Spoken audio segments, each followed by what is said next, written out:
Donc alternative par rapport à Office, donc ici on a téléchargé Apache OpenOffice qui est en fait une version libre de traitement de texte, donc qui est entièrement gratuite. Donc en fait il faut vraiment aller sur le site officiel pour éviter d'avoir des virus et autres. Donc ici c'est openoffice.org, donc ici donc on télécharge Windows, voilà, si c'est un Windows. On doit attendre ici effectivement le décompte, parfois il le fait même deux fois, donc une première fois, voilà. Donc ici il y a une fenêtre qui apparaît, donc je vais mettre enregistrer le fichier, donc on voit qu'il s'enregistre ici, voilà. Alors ça dépend ici, moi je suis sur Firefox, mais quand on est sur Microsoft Edge ou sur Internet Explorer, en général on voit la progression du téléchargement ici en bas. Alors ensuite je vais aller dans le petit dossier qui se trouve ici, voilà. Et on va dans le fichier téléchargement. Donc ça, il faut voir un peu où vous trouvez, parce que forcément, si on est dans document ou autre, ce ne sera pas la même chose. Donc on va dans téléchargement, et là, on voit qu'il y a Apache OpenOffice. Donc on double-clique dessus, donc afin qu'il puisse s'installer.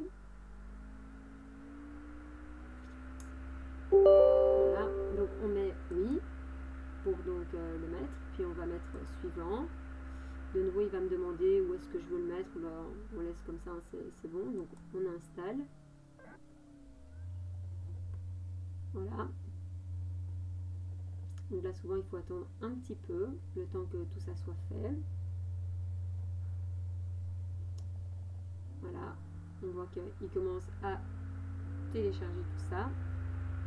Voilà. Donc, ici, donc c'est bien l'assistant va installer. Donc, c'est toujours pas fait. Donc, on met suivant. Le nom d'utilisateur, bon là il a mis mon adresse mail, donc hop, suivant. Alors moi je vais mettre installation personnalisée tout simplement parce que j'aime pas trop, parfois ils mettent des pubs en plus, donc ça me permet au moins de vérifier qu'il n'y a pas de pub. Donc je mets suivant, donc ici pas de problème, ça n'a pas l'air d'être des pubs, donc c'est bon. Donc ensuite il vous dit OpenOffice peut être défini en tant qu'application par défaut pour ouvrir les fichiers de type tout cela. Alors moi je ne vais pas le mettre. Alors quand on n'a pas la suite Office, donc là effectivement ça vaut la peine de cocher tout ça. Mais moi j'ai déjà le traitement texte, Word et Excel, donc voilà, je ne vais pas le faire ici en tout cas. Voilà, créer un lien de démarrage sur le bureau, ben ça dépend un peu. Moi personnellement j'en veux pas, mais voilà. Donc ici, il est en train de l'installer. Donc ça prend toujours de nouveau un petit peu de temps. L'ordinateur travaille, on entend travailler d'ailleurs derrière.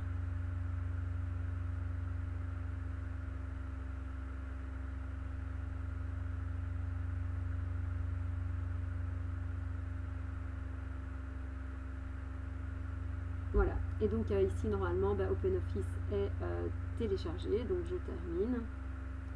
Donc normalement c'est fait. Alors maintenant on va essayer d'aller ouvrir donc un fichier Word. Donc je vais ouvrir éventuellement le même fichier que tout à l'heure.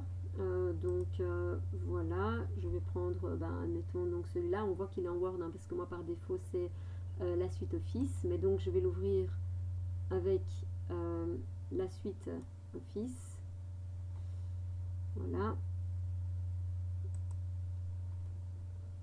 Donc ici je vois qu'il me l'a ouvert directement dans Word, donc je vais aller le rechercher, c'est pas grave, à mon avis je n'ai pas dû faire toutes les étapes. Donc ici je vois qu'il est là, OpenOffice, donc je vais l'ouvrir.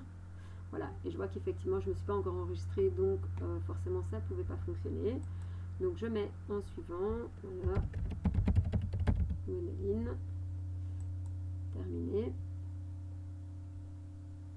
Et voilà, et donc ici effectivement je vois que j'ai accès maintenant à OpenOffice, donc où j'ai effectivement le texte, là c'est l'Excel, normalement là les présentations c'est PowerPoint, donc voilà, donc je vais avoir différentes, voilà le dessin à mon avis ça doit être Paint, etc.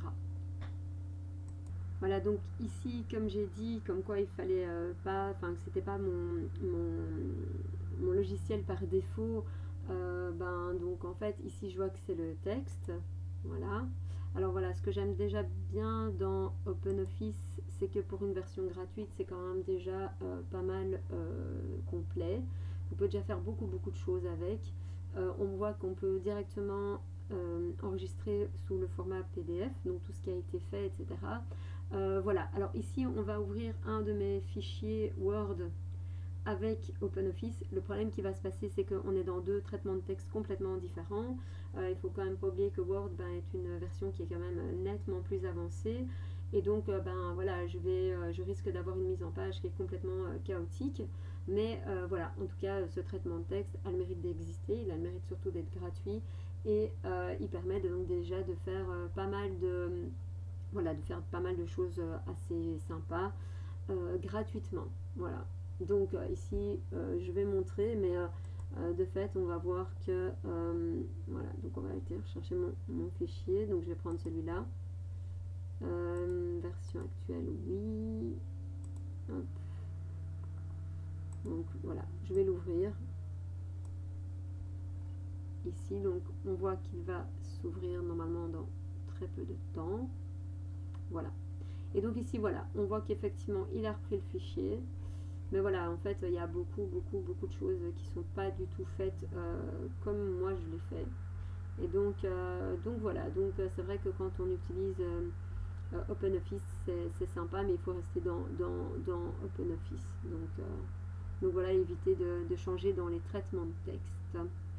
Voilà, mais au moins comme ça a le mérite de montrer que ça existe et que c'est gratuit.